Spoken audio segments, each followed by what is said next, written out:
아무리 생각해봐도 2023년도 우리 수성교회 그 주제 찬양은 그 가사를 생각할 때 참 은혜롭게 잘 정한 것 같습니다. 그 찬양의 가사 첫 소절이 뭐냐면, 고난 중에도 우린 다른 길을 걷네. 고난 중에도 우린 다른 길을 걷네. 초대교회 당시에 그 삶의 현실 속에서 다른 길을 걸었던 사람들, 남들과는 다른 길을 걸었던 사람들을 그리스도인이라 이렇게 말을 했습니다. 오순절 성령 강림 사건 이후에 많은 사람들이 그 성령 충만한 사람들의 모습을 보고 충격을 받습니다.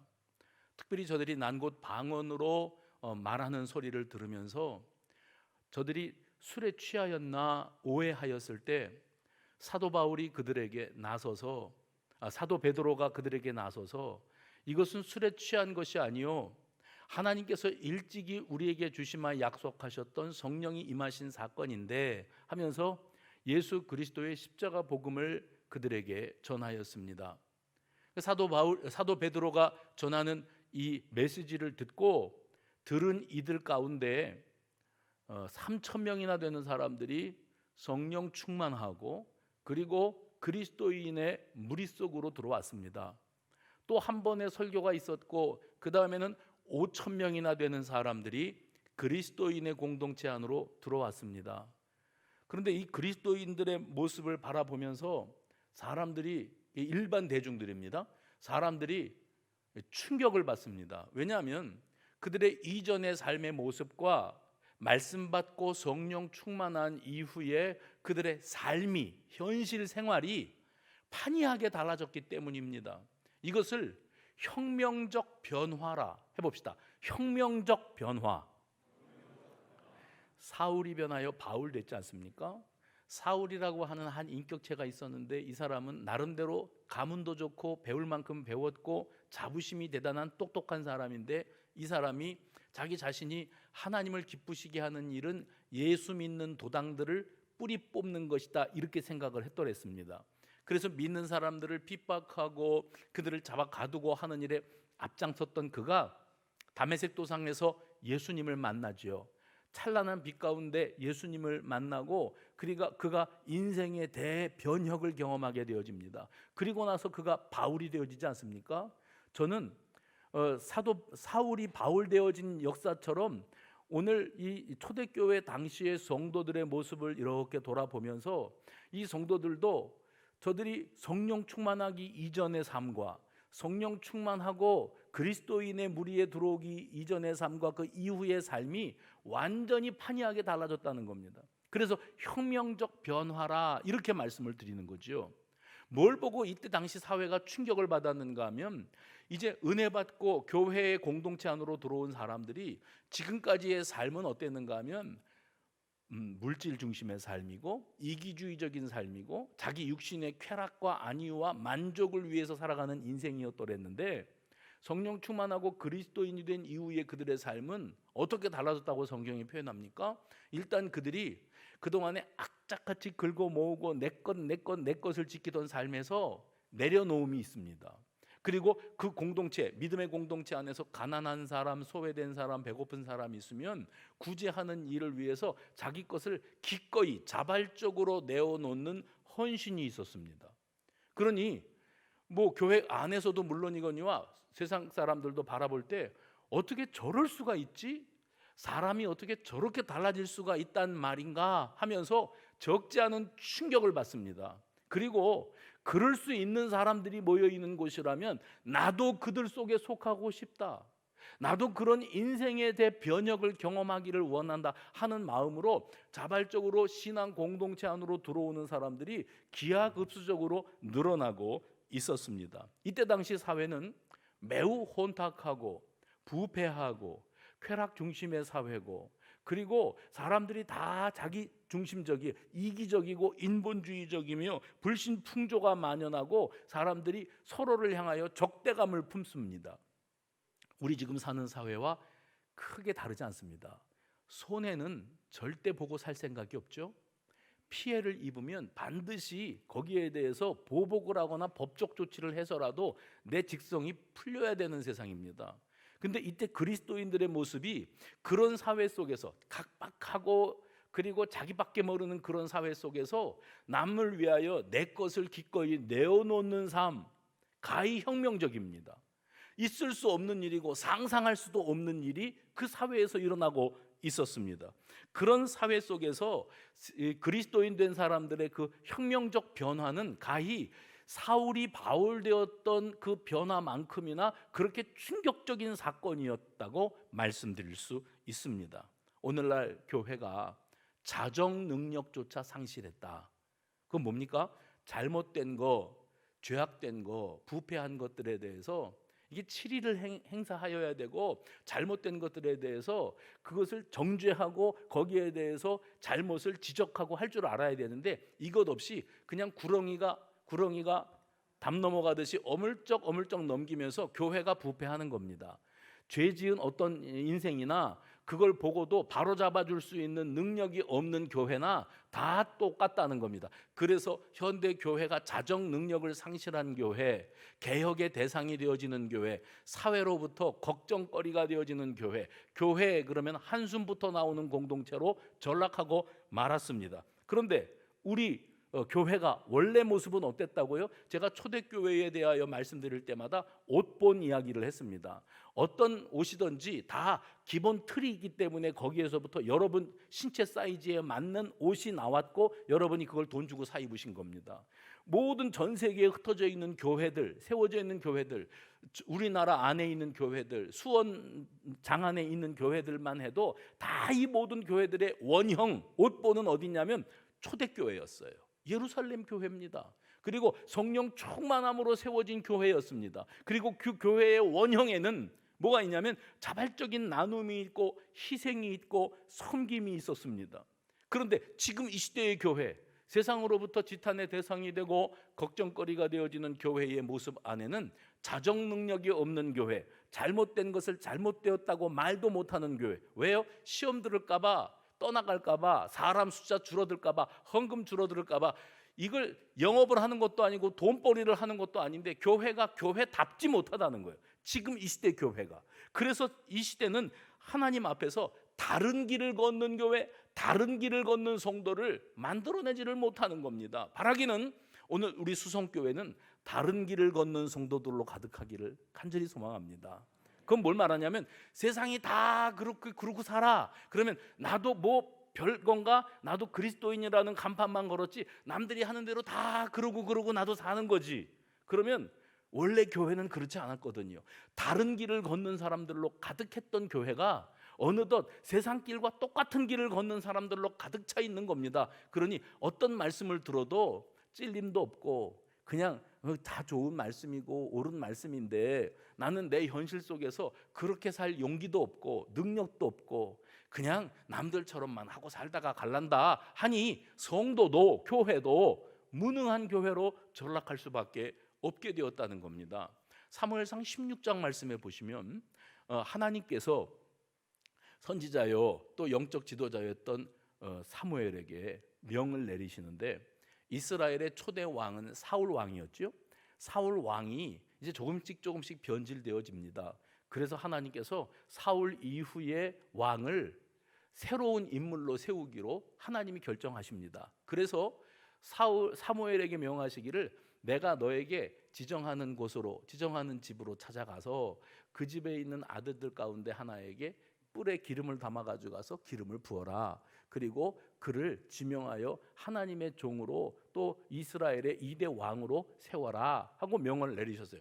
이때 당시에 사울 왕이 서슬이 시뻘했던 때이기 때문에 내가 지금 아직도 쌩쌩한데 누가 내 뒤에 왕이 준비된다고 하면 사울 왕이 기분이 대단히 나쁠 만한 그런 분위기입니다. 그래서 사무엘이 조심스럽게 베들레헴 이새의 집으로 찾아갔습니다. 찾아가서 거기에 그 집 아들들이 8명이나 되는데 그 가운데 어떤 한 아들을 지명하여 이스라엘의 왕으로 하나님께서 키워내시겠다고 하셨을 때 사무엘이 이새의 집에 들어섰을 때 그 아들들 가운데 7명 있었는데 제일 큰 아들부터 만나는 거지요. 면접 보는 겁니다. 근데 사무엘이 엘리압이라고 하는 그 장남을 딱 보는 순간에 마음에 들었어요. 딱이네, 딱이야. 외모도 출중하고 저기다가 왕관을 씌워놓은 거 상상해 보니까 어울리기도 어울리고 참 체구도 좋고 모든 면에서 깜이에요. 왕이 될 깜입니다. 그래서 이 사람인가 보다 하고 하나님 지금 내 앞에 보는 이 이새의 맏아들 엘리압만큼 이스라엘의 왕으로 적합한 사람이 또 어디 있겠습니까? 했을 때 하나님께서 들려주신 사무엘에게 들려주셨던 말씀이 있어요. 그건 뭐냐면 너는 사람을 볼 때 겉만 번지르르 하게 외모만 보지 나는 사람을 외모로 보지 아니하고 뭘 보신다 그랬어요? 중심을 보신다는 말씀이 거기에 나왔습니다. 그러면 여호와 하나님께서 보셨던 중심이 과연 무엇일까? 다윗이 목동으로서 막둥이 아들이 멀리 양치러 갔다가 급히 소환돼 가지고 다윗이 왔는데 체구도 작고 나이도 어리고 모든 면에서 미숙하기 짝이 없는데 하나님의 마음에 합하였다. 그런데 그를 기름 부어 세우라고 하셨을 때 나는 외모를 안 봐. 나는 중심을 본다. 이렇게 말씀하셔서 사무엘이 다윗에게 기름을 부었는데 사무엘상 16장 13절 보면 이렇게 되어 있습니다. 여러분이 읽어보세요. 시작. 이날 이후로 다윗이 여호와의 영에 크게 감동되니라. 이 어린 소년 다윗이 이날 이후로 여호와의 영에 감동되었다. 그런데 여러분 그 소년 다윗이 블레셋의 장군 골리앗 장군과 맞대응하는 장면이 나오죠. 뭐 어려서부터 우리가 여러 차례 들어본 적이 있는 상황입니다. 그때 소년 다윗이 거추장스러운 왕의 갑옷을 다 벗어 던지고 물맷돌만 달랑 들고 맨몸으로 구척장신 골리앗 앞으로 나가서서 뭐라고 말을 했는가 하면 너는 칼과 창과 단창으로 내게 나아오거니와 나는 만군의 여호와의 이름으로 내게 나아가노라. 사무엘상 17장 45절 말씀인데 여러분 여기에서 주목하실 게 뭐냐면 너는이 누구예요? 골리앗은 칼과 창과 단창 무기입니다. 전쟁에 필요한 건 무기예요. 미사일이든지 핵무기든지 뭐든지 무기가 있어야 싸워 이기는 것 아닙니까? 골리앗이 전쟁에 능한 장수로서 익숙한 장수로서 자기가 중무장을 하고 딱 나섰는데 나와라. 누구든지 나와서 나랑 1대1로 맞짱을 뜨자. 그래서 이기면 그러면 그것으로 전쟁 끝내자 하고 호기롭게 앞에 서 있는데 어린 소년이 맨몸으로 나와서 이렇게 말한 거예요. 너는 칼과 창과 단창으로 내게 나아오거니와 무기입니다. 그 다음에 뭐라고 말했죠? 나는 만군의 여호와의 이름으로 내게 나아가노라. 너는 그 무기를 들고 나왔냐? 너는 총을 들고 핵무기를 들고 미사일을 들고 나왔냐? 나는 만군의 여호와의 이름으로 내게 나아간다. 그러면 다윗에게는 적어도 만군의 여호와의 이름 이게 무기예요. 아멘. 근데 여러분 이것처럼 황당한 게 어디 있습니까? 무기는 눈에 보이고 손에 잡히고 전쟁이 일어났을 때 써먹을 수 있어야 되잖아요. 만군의 여호와의 이름으로 나간다 라고 말했을 때 다윗의 무기는 여호와의 이름밖에 없어요. 뜬구름 잡는 소리입니다. 무기 앞에 서 있는 어린 소년이 여호와의 이름으로 나아간다 이렇게 선포를 하고 있습니다. 게다가 거기 47절 사무엘상 17장 47절에 보면 다윗 선포가 이렇게 다윗이 선포했어요. 여호와의 구원하심이 여러분이 읽으세요. 여호와의 시작. 여호와의 구원하심이 전쟁은 여호와께 속한 것인즉 그가 너희를 우리 손에 넘기시리라. 보세요. 하나님께서 다윗에게서 보신 것은 외모가 아니었고 조건이 아니었고 중심이었어요. 그러면 다윗의 중심이 뭐냐면 진실한 마음, 내면의 성품입니다. 내 내면에 가지고 있는 성품과 진실한 마음이 중심인데 그 중심은 뭐였냐면 다윗은 어린 시절부터 남다른 길을 걸었던 사람이에요. 세상과 다른 길을 걸었던 사람, 그것이 바로 다윗의 중심이었습니다. 이렇게 성경에는 사람의 중심을 보시는 하나님의 관점, 지금 이 순간에도 저와 여러분의 하나님을, 여호와 하나님을 어디까지 생각하고 있나? 어디에 모시고 있는가? 그분은 얼마나 존귀하게 어미하신 분으로 여기고 진지하게 모셔드리고 살아가는가? 아니면 주일용 액세서리로 여기는가를 하나님이 다 보시고 아시고 계시다는 겁니다. 그러니까 하나님은 일요일 날, 공일 날, 빨간 날 교회 가서 앉아 있으면 거기에서 목사의 입을 통해서 들려주시는 말씀에 하나님, 하나님, 예수님, 예수님, 성령님 이러더라 하는 것과 실제 나의 일상의 삶 속에서 하나님을 경험하고 하나님을 예배하고 하나님의 사람답게 해봅시다. 답게, 무엇답게라는 말은 뭐냐면 하나님께서 나를 하나님의 자녀 삼으셨지요. 하나님의 자녀된 신분을 가진 사람답게 내 일상의 모든 것이, 세상 사람들은 그런 신분을 못 받았고 그런 경험을 해본 적이 없어요. 그런데 나는 주 예수 그리스도를 나의 구주로 모셔드리고 하나님의 자녀된 거룩한 신분을 얻었는 줄로 믿으시면 아멘 하시기 바랍니다. 그 다음에 오늘 본문을 통해서 강조하는 바가 무엇인가 하면, 그러면 하나님의 자녀가 되었으면 다른 길을 걷는 사람, 그의 중심이 세상 사람들과 다른 곳을 향하고 있는 그런 인생이 되어야 그걸 그리스도인이라고 하지. 호적만 교회에 적어놓고 나는 크리스찬이라고 하고 살아가되 세상에 나가서는 전혀 다른 길을 걸을 생각 없음. 그냥 나는 남들 하는 대로만 하고 살 거임 하고 살아간다면 그걸 무슨 그리스도인이라고 말하겠느냐. 바울이 에베소 교회 성도들을 향하여 그렇게 야단하고 있는 겁니다. 여러분, 그래서 하나님께서 찾으시는 사람은 어떤 사람일까? 중심을 보세요. 저와 여러분의 중심을 보시되 중심이 진실한 사람, 사심이 없이 중심이 진실한 사람, 그 다음에 거짓됨이 없는 내면의 소유자, 내 내면에 거짓과 위선이 없는 사람, 모두가 인본주의적인 길을 걸을 때 하나님 중심, 예배 중심, 하나님의 말씀 중심으로 살아가는 사람을 보실 때, 아, 너는 중심이 참 바르구나. 다윗이 너는 칼과 창과 단창으로 내게 나아오거니와, 그렇죠, 싸우려면은 무기를 휘둘러야겠죠. 나는 네 앞에 맨몸으로 나간다. 내가 가지고 있는 내 무기는 여호와의 이름밖에 없다. 그런데 나는 여호와의 이름으로 나간다. 하나님이 미약하고 또 연약하고 부족하고 형편없는 나지만 여호와 하나님이 내 배후에 계시고 나보다 앞서 행하시고 나를 위하여 싸워주시니 골리앗 아니라 너 같은 체격을 가지고 너 같은 전술과 전쟁 경험을 가진 사람이 일개 군단이 있다고 할지라도 나는 두렵지 않다. 이게 다윗의 철없음입니까? 너무 어려서 뭘 몰라 그렇습니까? 다른 길을 걷는 사람만이 할 수 있는 그런 선언이었어요. 오늘 저와 여러분이 하나님 앞에서 그렇게 하나님이 찾고 찾으시는 이 흑암의 권세가 가득한 세상 속에서 진흙덩이 속에 던져져 있는 진주 알갱이 하나가 거기에서도 찬란한 빛을 발해서 누군가가 그것을 찾아내는 것처럼 다 그렇고 그렇게 살아가는 이 세상 속에서 다른 길을 걸어가는 하나님의 자녀 아무개 때문에 여호와 하나님이 그래, 너 같은 사람을 내가 찾았다 할 수 있는 그런 존귀하고 보배로운 하나님의 사람 되시기를 주의 이름으로 축원합니다. 오늘 본문은 사도 바울이 에베소 교회 성도들에게 보낸 편지글이지요.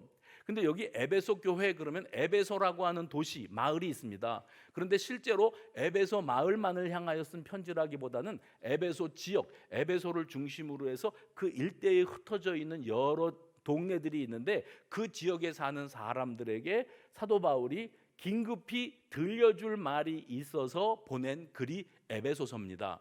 그러면 그때 당시에 에베소를 중심으로 해서 주변에 있는 사람들은 어떤 형편으로 살았나? 우상 숭배입니다. 쾌락주의입니다. 그리고 더럽고 부패한 삶, 음행과 탐욕이 가득한 삶, 게다가 바울이 지적하는 것을 들어보면 언어 유희, 말은 번지르르하게 하는데 삶이 따르지 않는 그런 생활을 이어가는 사람들로 가득한 곳이 에베소였어요. 그래서 사도 바울이 그 에베소 사람들에게, 특별히 그 에베소에 살아가는 그리스도인들에게 너희가 이런 환경 속에 있다, 이런 사람들을 매일 만나면서 살아가는데 이런 사람들과 똑같이 같이 굴러다녀서야 되겠냐 하면서 하나님이 찾으시는 성도의 모습, 이 암울하고 또 부패한 세상 속에서 뭔가 달라도 달라야 되지 않겠냐, 구별된 삶을 살아가고자 너희가 이렇게 살아야 된다 하고 당부하는 말씀이 에베소서 5장입니다. 오늘 8절부터 본문을 읽었지만 1절부터 읽어보시면 이렇게 시작합니다. 1절에 보시면 하나님께서 찾으시는 성도, 하나님께서 찾으시는 교회의 모습은 어떠한 것인가 하면서 중심을 보시는 하나님께서 믿음을 소유하고 성도가 된 우리에게 예수 그리스도의 대속의 은혜와 그 사랑을 받은 자녀같이, 1절 보세요. 그러므로 사랑을 받은 자녀같이 너희는 하나님을 본받는 자가 되고, 이렇게 되어 있죠. 여기에 이 같이, 이것을 답게로 바꿔서 읽어봅시다. 답게, 소리내서 읽어봅니다. 시작. 그러므로 사랑을 받는 자녀답게 너희는 하나님을 본받는 자가 되고, 하나님의 자녀다운 삶을 살아가라고 여기에 강조하고 있습니다. 게다가 오늘 3절 이하에 등장하는 믿는 사람들이 정말 금기시해야 될 것이 있다 선언을 하시는데, 거기 뭐라고 되어 있냐면 음행과, 3절 이하입니다. 음행과 온갖 더러운 것과 탐욕과 누추함과 어리석은 말과 희롱의 말이라, 이렇게 언급하면서 7절에 너희는 그들과 같이 되지 말라. 지금 우리가 사는 세상, 우리 주변의 모습이, 삶의 모습들이 다 부패하고 오염되고 타락되었는데 비정상이 정상 같아 보이고, 모든 게 잘못되었는데 이 비정상이 다 정상 같아 보여요. 왜냐하면 다 그러고 사니까. 그리고 정상, 신앙의 양심이 있고 바르고 하나님이 기뻐하시는 일이 무엇인가를 아는 사람들이 바라봤을 때는 이게 비정상인데, 하나님을 아는 사람들이 그리스도인답게 하나님의 부르심을 받은 사람답게 살아가려고 한다면 세상 사람들은 그렇게 말할 겁니다. 별나다고, 특이하다고, 왜 그러고 사냐고, 우중충하다고, 답답하다고 그렇게 말할 겁니다. 그러니까 정상과 비정상이 완전히 자리가 바뀌어버렸어요. 우리가 살아가고 있는 이 세상 속에서 하나님께서 사도 바울을 통해서 강조하시는 것이 무엇입니까? 예수 그리스도의 사랑을 받은 자녀답게 하나님을 본받는 자가 되고 서로 사랑 가운데 행하라. 그러면서 이 모든 것들은 그들과 함께하는 자가 되지 말라고 하시면서 이 시대에, 해봅시다, 이 시대에 다른 길을 걸으라. 오늘 본문 말씀으로 그러면서 들어오는 거예요. 오늘 본문 8절에 들어와서 이렇게 시작합니다. 너희가 전에는 어두움이더니 이제는 주 안에서 빛이라. 그 다음에 뭐라 그랬어요? 빛의 자녀들처럼 행하라. 여기 처럼을 답게로 바꿔서 다시 읽어봅시다. 빛의 자녀들답게 행하라. 저는 이 말씀을 읽으면서 그 생각을 했습니다. 초대교회 성도들이 성령 충만함을 받고 인생이 바뀌고 네 것 내 것 없이 서로 유무상통하면서 살았다. 그래서 교회가 그렇게 사랑으로 화합하고 모두가 다 잘 살아갈 수 있는 모습이 되었을 때 교회 밖에 사람들이 저런 사람들이 다 있네, 나도 저런 사람들 속에 한번 속하여 봤으면 소원이 없겠다. 그래서 그리스도인이 되겠노라고 몰려드는 사람들의 숫자가 5,000명이 되었다. 이게 이제 성경의 기록 아니겠습니까? 그러면 이 사람들이 성령 충만받고 그렇게 변화된 삶을 살아가는 사람들이 늘어났는데, 당시에 여러 사회적인 배경이나 인구를 생각해 봤을 때 그 많은 사람들 속에서 3,000명이 예수 믿고 5,000명이 예수를 믿는 것은 사실 큰 변화는 아닙니다. 작은 숫자에 불과한 거예요. 그런데 그때 당시 사회가 그들을 주목할 수밖에 없었던 것이, 우리는 다 그렇고 그렇게 살아가는데 너희는 왜 다르게 사느냐, 뭐가 너희들을 그렇게 다르게 살아가는 사람들로 만들었느냐 하면서 그들을 희한한 눈으로 쳐다보는 거예요. 그러면 저는 생각합니다. 저들도 성령 충만받고 하나님의 교회 공동체 안으로 들어오기 전의 삶이 있었을 거예요. 그때 그들은 어떤 모습이었을까요? 그리스도인이 되기 이전에 그들은 그냥 일상의 삶을 살았을 겁니다. 결혼하고 자녀 낳아서 키우고 애들 교육시키고 취업하고 돈벌이하고 노후 대책 세우고 생계 대책을 세우기 위해서 아등바등 살아가는 그런 일상의 삶을 살아가던 사람들인데, 주님 만나고 복음 듣고 그리고 성령 충만하고 하나님 교회에 속하여서 하나님의 자녀로 살아가면서 그들의 인생이 송두리째 뒤바뀌어 버리고 말았던 겁니다. 그래서 오늘 본문에 그 말이 나와요. 너희가 전에는, 언제예요? 성령 받고 교회의 일원이 되기 이전에는 어두움이더니, 이 말씀이 그래 나오는 겁니다. 사울이 믿는 이들을 핍박하고 잡아 가두고 그렇게 자기 사명인 줄로 알고 살다가 다메섹 도상에서 주님을 찬란한 빛 가운데 만났죠. 눈에 비늘 같은 것이 덮였습니다. 그리고 일정한 시간이 지난 다음에 그것이 벗겨지면서 자기 인생의 시각이 완전히 새롭게 바뀌어지고 말았습니다. 혁명적 변화지요.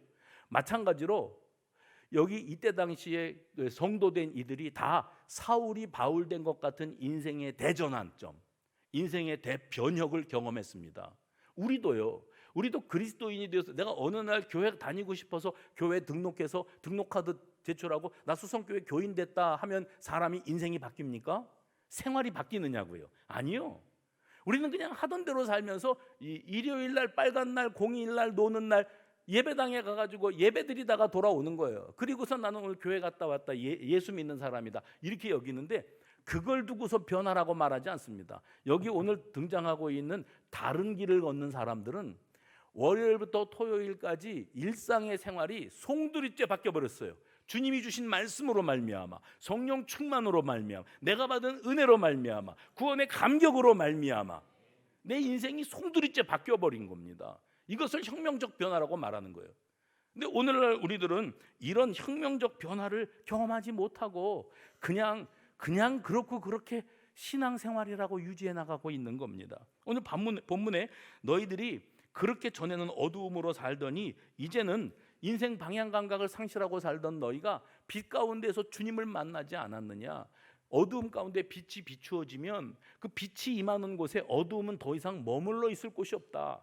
어두움 가운데 빛이 비추면 어두움은 사라져 버리는 것처럼 너희들이 예수 그리스도를 나의 구주로 모셔드리는 순간에 내 속에 가득했던 음행과 탐욕과 헛된 말과 거짓과 위선, 이 모든 것들을 이제는 다 떨쳐버리고 빛의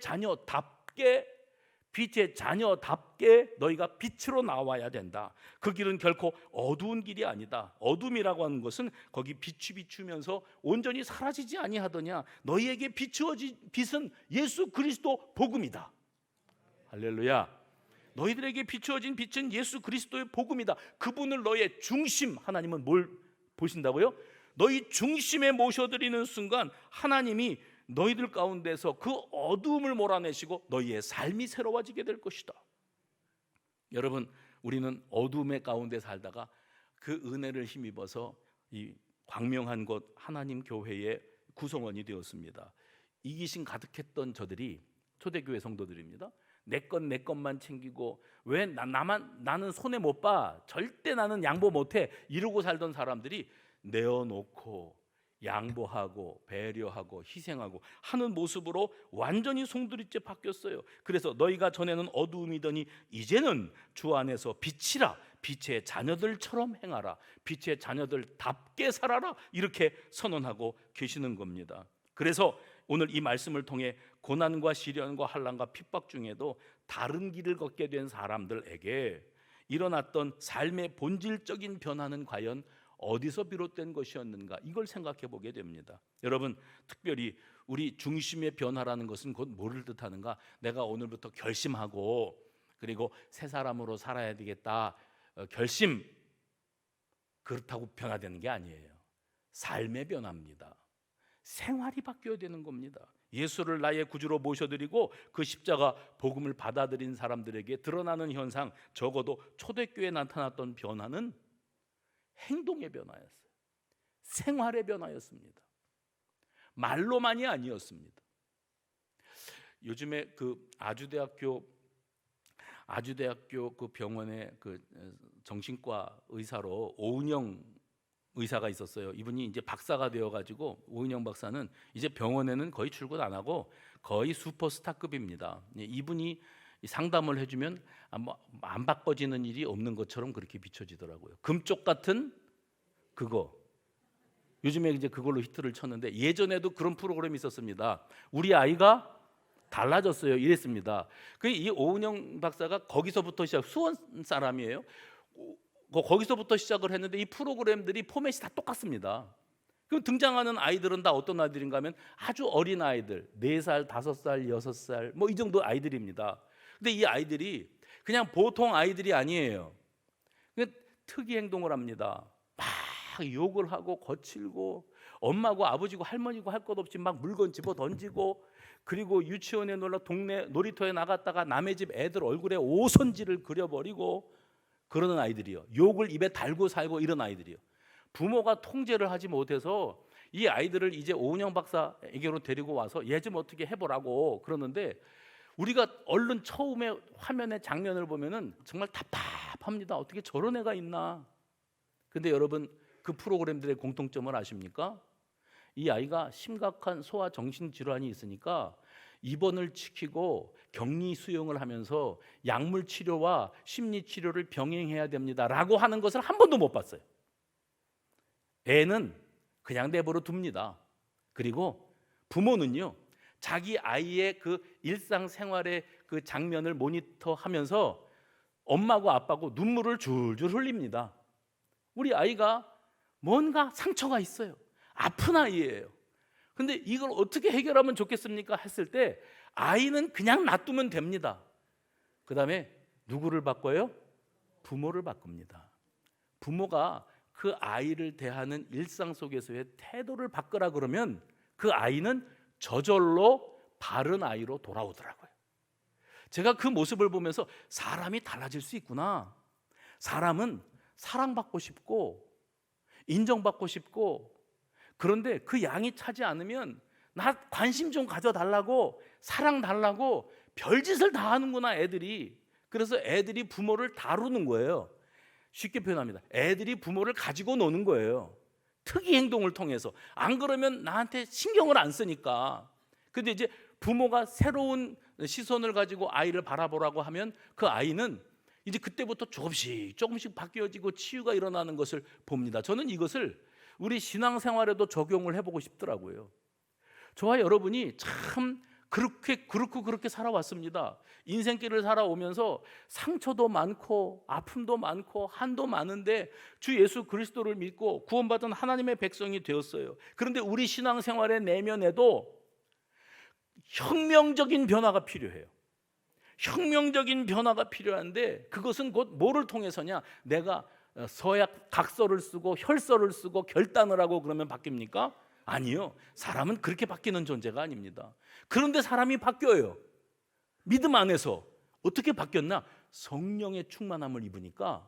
그래서 우리가 나는 주일날 예배 일수도장 찍듯이 예배 도장 자리만 딱 찍고 돌아가면 일주일 동안은 세상에 속해서 돈벌이하고 애들 뒷바라지하고 먹고 살고 친구들 만나고 즐기고 그러다가 일요일 빨간 날 공일 이런 날 성경책, 요새는 성경책도 안 들고 나가도 다 편리하더라고. 그냥 가서 모니터에 뜨는 거 이렇게 보고만 앉아 있으면 되더라고. 편리하게 신앙생활 하는데 이게 신앙인 줄로 아는 거죠.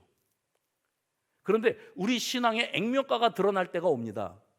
그때에 내가 그동안에 10년, 20년, 30년을 신앙생활을 해왔는데 내가 이것밖에 안 되는 사람이었는가 하고 스스로 충격받는 날이 와요. 왜냐하면 우리 신앙에는 거품이 끼어 있습니다. 허세가 가득합니다. 자기 도취 신앙입니다. 그래서 내가 제대로 된 은혜를 경험하지 못하고 주 예수 그리스도를 나의 구주로 인격적으로 모셔드리는 경험 없이 신앙생활에 흉내를 하는 거예요. 식구들이 그렇다니까 그런가 보다 하고 따라는 다녀주는 거예요. 근데 내 주님을 만나야 돼요. 내 주님, 나의 구주 되시는 예수님을 만나야 우리가 인생이 완전히 달라지게 되어지는 줄로 믿으시기를 바랍니다. 이게 신앙생활의 혁명적 변화, 성령 충만을 통해서 예수 십자가 사랑으로 말미암아 비로소 마침내 내가 눈을 뜨게 되어졌을 때 그때에서야 비로소 내 인생이 달라지는 거예요. 우리 학교 다닐 때 바른생활이라는 과목이 있었습니다. 제가 어저께 밤에 인터넷으로 바른생활 교과서 이걸 쳐봤어요. 바른생활 70년대에 초등학교를 국민학교를 다녔죠. 우리는 국민학교 바른생활 책 표지를 이렇게 눈에 보는 순간 1학년부터 6학년까지 바른생활 1, 2학기 교재 그 학교 교과서 책 표지를 보는 순간 제가 얼마나 반갑던지. 그거 흔 책을 여러분이 집에 만약에 바른생활 교과서를 찾으셨으면 그거 당근에 내놓으시면 25,800원에 팔을 수 있습니다. 나는 그거를 어저께 보고 야, 이걸 버리지 말고 갖고 있었으면 재벌은 안 됐어도 부자가 됐어. 근데 그 바른생활 책을 보면서 제가 생각나는 게, 우리 학교 다닐 때 바른생활 뭐가 바른생활이었는가 그러면 마음씨와 태도가 바르고 고운 것, 마음씨와 태도가 바르고 고운 것, 그게 바른생활이에요. 그런데 그리스도인들의 삶은 그 생활이 악하지 않고 바르며 덕을 세우는 생활을 해나가는 것이 기본 덕목이다. 바울이 지금 에베소 교회 성도들에게 빛의 자녀들답게, 빛의 자녀들 같이 살아라고 말할 때 그것을 강조하고 있는 겁니다.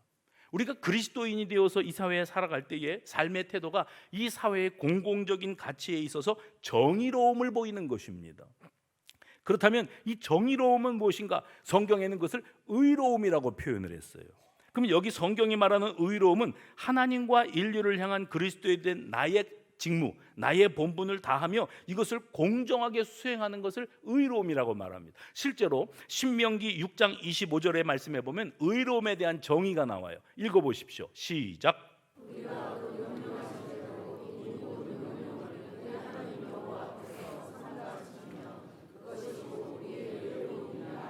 하나님이 우리에게 명령하신 바를 우리가 이 명령을 우리의 하나님 여호와 앞에서 삼가 지키면 그것이 의로움이다. 그것이 바른 생활이고 그것이 다른 길을 걷는 첫걸음이다.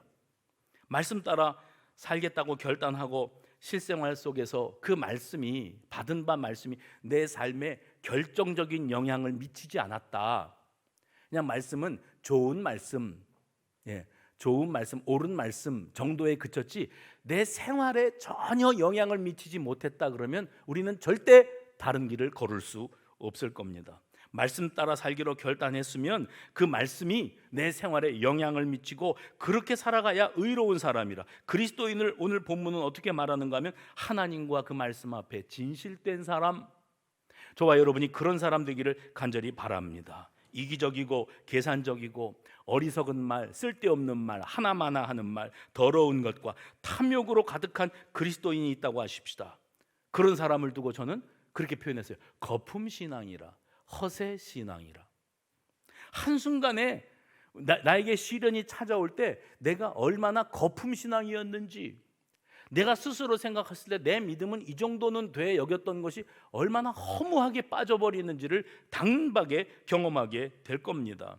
그래서 오직 우리는 내 실체를 직시하고 오로지 구속의 은혜와 십자가의 사랑만으로 나의 삶의 지향점을 바꾸었던 초대교회 성도들처럼 오늘 바울처럼 그렇게 살아가는 저와 여러분 되기를 간절히 소망합니다. 또 한 가지 우리가 붙들어야 될 것은 오늘 보면 10절이에요. 주를 기쁘시게 할 것이 무엇인가 시험하여 보라. 주를 기쁘시게 할 것이 무엇인가 시험하여 보라. 10절을 읽다가 시선이 4절로 다시 올라갔어요. 4절에 누추함과 어리석은 말이나 희롱의 말이나 마땅치 아니하니 오히려 감사하는 말을 하라.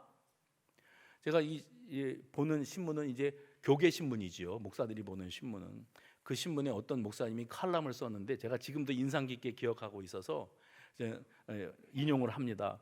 이분이 이제 서울에서 부산 가는 기차를 타고 내려가는데 기차 의자가 마주 보고 앉아 있게 되었대요.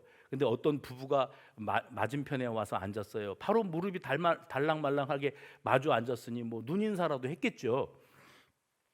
그런데 그 부부가 앉았는데 그분들이 앉자마자 그 부인 되는 분이 시트가 더럽다느니, 그 승무원들이 불친절하다느니, 기차가 시간도 제때 출발을 안 한다느니 계속 불평불만을 쏟아놓더래요. 그러니까 옆에 있는 남편이 앞에 이제 그 목사님 앉아 있는데 뭐 하는 분인지도 모르고 그냥 민망하니까, 자기 아내가 그러는 게 민망하니까 먼저 자기가 말을 건네더랍니다. 아이고 어디까지 가십니까? 저희 부부는 부산까지 가는데, 그런데 저는 변호사 일을 하고 있는 사람이고 제 아내는 그 생산직에 종사하고 있습니다.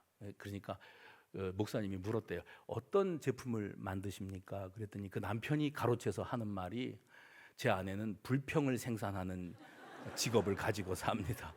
그랬대요. 그래서 이제 한바탕 웃었답니다. 그리고 나가면서 목사님이 그들에게 건넨 말이 오늘부터는 그 불평 제조업하지 마시고 감사 제조업으로 전환하시면 어떨까요? 모든 것을 두고 감사하는 삶. 여러분, 사람의 행동 패턴이 달라지는 것이 결코 쉬운 일이 아닙니다. 고난 중에도 우린 다른 길을 걷네. 다른 길은 어떤 길일까? 그리스도인 내가, 그럼 거창하게 여러분 가진 재산 다 내놓으세요. 그래서 가난한 사람 나눠줍시다. 그렇게 함으로 우리가 초대교회가 됩시다. 이게 아니더라도 오늘날 우리가 다른 길, 뭔가는 달라야 되지 않아요? 답게 그리스도인답게, 하나님의 자녀답게 뭔가 달라야 되는데, 여러분들 우리가 그리스도인답게 살아가는 삶에서 어렵지 않게 시작할 수 있는 일이 뭐냐면, 주일날 여기에 와서 이렇게 도장만 찍고 가는 그런 신앙이 아니라 나 스스로 성경 한 편 펴서 한 줄이라도 읽어보는 겁니다. 기도가 뭔지도 모르고 그러고 살던 내가 하나님 아버지 하고, 나 혼자 있는 자리에서 하나님 아버지 하고 한마디 기도를 시작하는 겁니다. 그게 달라지는 거예요. 우리 신앙생활은 액면가를 말씀드려 볼까요? 밥을 한 숟갈 떠서 입에 넣고 내가 기도를 했든가 안 했든가 이러고 있어요. 수요일날 싫어합니다. 수요일날 저는 조금 일찍 퇴근해서 집에 갔다가 이제 걸어서 교회로 옵니다. 저녁 예배. 수요일날 목사가 옷 입고 성경책 들고 교회 가는데, 우리 교회 집사님을 만났는데, 목사님 어디 가세요? 그래서 교회 갑니다. 그러면 그렇지요 이러면 좋은데, 목사님 어디 가세요? 교회 갑니다. 이랬더니 오늘 이 저녁에 교회는 왜 가세요? 집사가 웃으시지만 그게 우리 신앙입니다. 오늘이 수요일인지 금요 심야기도회가 있는 날인지 아무 생각 없이 살다가 일요일날 빨간 날 공일날 되면 성경책 먼지 툭툭 털고, 그리고 예배당에 가서 앉아서 그리고 이제 몽몽하다가, 그리고 또 집에 돌아가면 다시 세상 속에서 사는 거지요. 고난 중에도 우린 다른 길을 걷네. 다른 길을 걷는 게 다른 게 아니고, 내가 그리스도인이라고 하는 사실을 내 일상 속에서 실감해봅시다. 실감하느냐고요. 내가 받은 구속의 은혜가 내 생활을 바꿨느냐고요. 거창하게 다른 길을 걷자는 게 아니고, 우리가 일상생활 속에서, 제가 지난주일날 광고 시간을 했어요. 어디다가 소그룹실 사용한다고 모여가지고 소그룹 모임을 재미나게 하고 불도 안 끄고 가버렸어요. 히터가 그냥 돌아가고 있어요. 당회실도 그래요.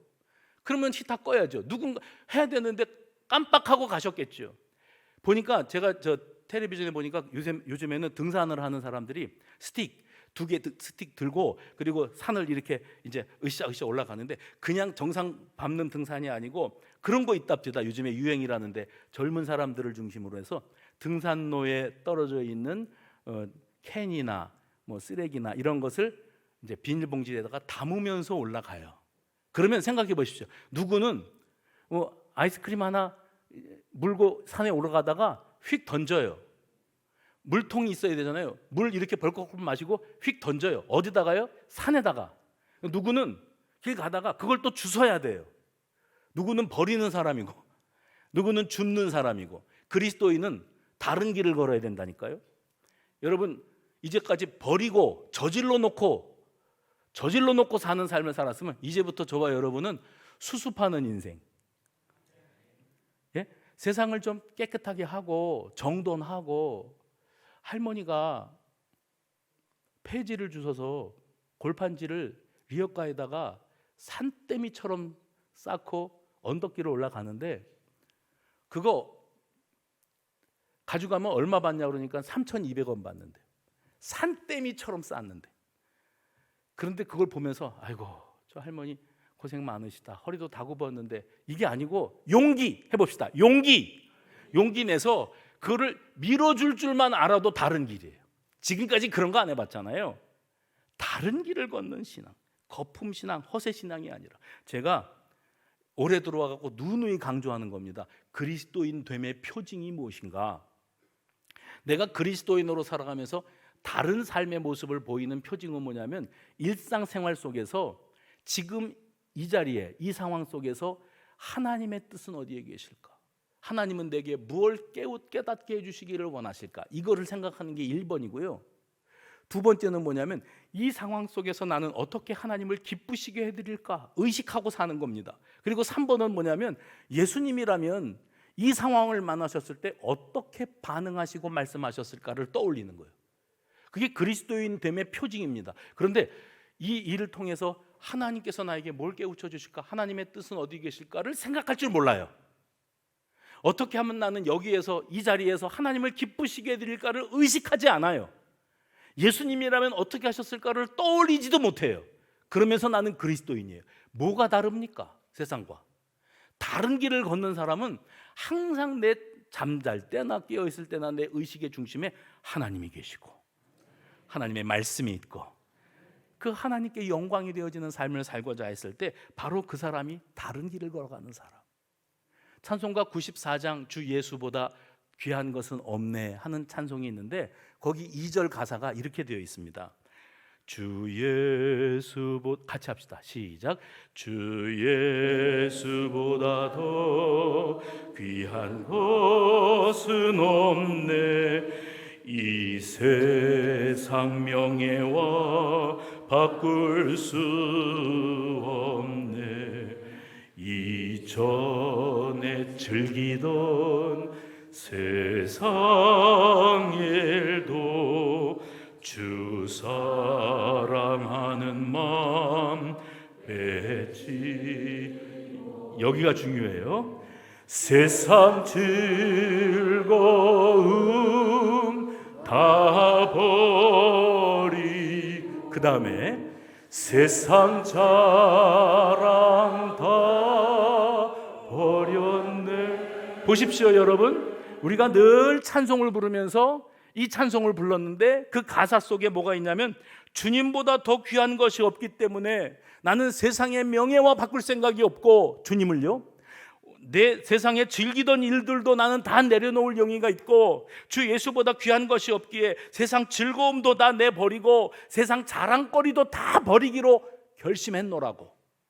찬송은 그렇게 불렀는데 주 예수보다 귀한 것은 없지만 세상 명예도 귀하고 세상 즐기는 것도 귀하고 즐거움도 찾아야 되고 자랑거리도 붙잡아야 되고, 그러니 다른 길을 걸을래야 걸을 수가 없었던 겁니다. 바라기는 저와 여러분이 그동안 내가 자랑거리에 삼았던 모든 것들, 세상 명예와 즐기던 세상 일과 세상의 즐거움과 세상의 자랑들은 예수님을 만난 이후에 그건 다 지나가는 거다, 지나가는 거다, 잠깐 반짝이다. 영원한 것은 하나님의 말씀이고 영원한 것은 하나님의 우리를 향한 구속의 은혜다. 이걸 붙잡고 나아가는 사람이 중심이 바로 되어 있기에 다른 길을 걸을 수 있는 사람. 다른 길을 걸으세요 하면서 1번 이렇게 하세요, 2번 이렇게 하세요 한다고 다른 길을 걷게 되는 게 아니더라고요. 내가 먼저 말씀 안에서 하나님의 뜻을 깨닫고, 나 스스로입니다. 하나님의 뜻을 깨닫고 주님이 기뻐하시는 일이 무엇일까? 여기에서 하나님의 뜻은 어디에 계실까? 주님이라면 어떻게 하셨을까를 떠올릴 줄 알고 살아가면 우리는 어느덧 다른 길을 걷고 있는 이 시대에 참 그리스도인이 되어 있을 줄로 믿으시기를 바랍니다.